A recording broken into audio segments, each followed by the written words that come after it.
નમસ્કાર.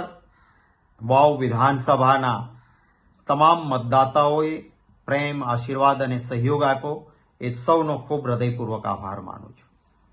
સતત પહેલા રાઉન્ડથી કોંગ્રેસ પક્ષના ઉમેદવારની લીડ વધતી હતી. છેલ્લા થોડા રાઉન્ડમાં એ લીડ કપાઈ અને નજીવા મતોથી ભારતીય જનતા પાર્ટીના ઉમેદવાર જીત્યા છે. જીતેલા ઉમેદવારને મારા તરફથી અભિનંદન. અમે થોડા મતોથી ન જીતી શક્યા એનો રંજ જરૂર છે, પરંતુ હાર અને જીત એ લોકશાહીમાં થયા કરે. હાર અને જીત કરતા કેવા પ્રકારે અને કેવા સિદ્ધાંત સાથે ચૂંટણી લડ્યા એનું મહત્વ છે. હું કોંગ્રેસ પક્ષના તમામ કાર્યકર્તાઓ અને નેતાઓને ખૂબ અભિનંદન આપું છું, હૃદયપૂર્વક આભાર માનું છું કે એક ટીમ કોંગ્રેસ તરીકે બધા સાથે મળીને વાવ વિધાનસભાની ચૂંટણીમાં સૌએ મહેનત કરી અને લોકોએ પણ તમામ જ્ઞાતિ, વર્ગ, જાતિના તરફથી પ્રેમ, સહયોગ અને આશીર્વાદ આપ્યા. એ સૌનો પુનઃ આભાર માનું છું.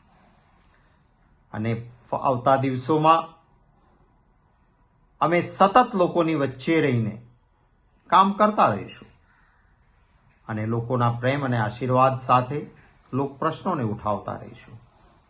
અનેક વિઘ્નો વચ્ચે, અનેક વિપરીત સંજોગો વચ્ચે સત્તા એ રાજ્યમાં વર્ષોથી જે પોલિટિકલ પાર્ટીની છે એમણે તમામ પ્રકારના પ્રયત્નો કર્યા. એમની સામે તાચા સાધનો, મર્યાદિત વસ્તુઓની વચ્ચે પણ કોંગ્રેસના કાર્યકર્તાઓ જે મજબૂતીથી વાવ વિધાનસભાની ચૂંટણી લડ્યા અને જે મતદાતાઓએ પણ અમારા પર વિશ્વાસ મૂક્યો એ સૌનો પુનઃ હૃદયપૂર્વક આભાર માનું છું. અનેક નેતાઓ અને કાર્યકર્તાઓએ રાત દિવસ મહેનત કરી છે. શામ, દામ, દંડ, ભેદ સામે હોય એના સામે નિષ્ઠા અને પ્રમાણિકતાથી ડગ્યા વગર બધાએ મહેનત કરી છે.